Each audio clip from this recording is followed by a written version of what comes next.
Parietal art and mathematics.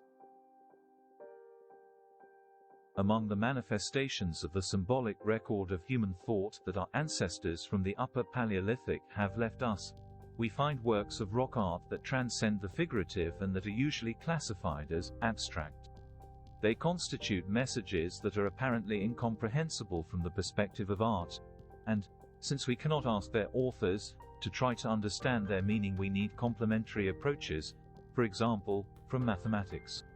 Among these abstract manifestations are the Santian claviforms, which transcend the poor artistic value when interpreted mathematically.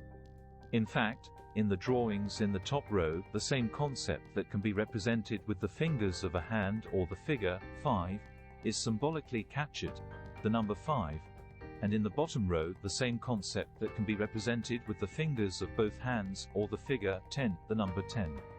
From this mathematical perspective, one can continue to wonder if it is by chance that the first red staircases in Alley A of Room 3 of Altamira, the series of red scores in Turin, or the collections of dot staves interspersed with tectiforms in the panel of the signs of El Castillo, among other caves, or if, rather, they constitute the symbolic record of quantities, in a certain count, objects, days, using the number of fingers on a hand as a reference. But mathematical looks at rock art can be completed with astronomical or calendrical interpretations.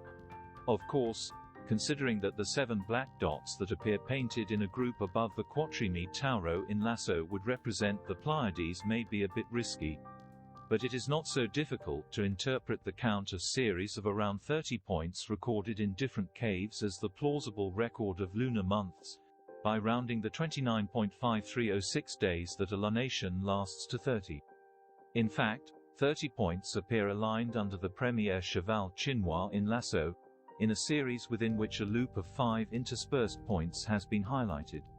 There are also 30 points that can be considered highlighted within the series of more than 100 that were painted in the gallery of El Castillo discs, and, among them, several are also observed forming a loop.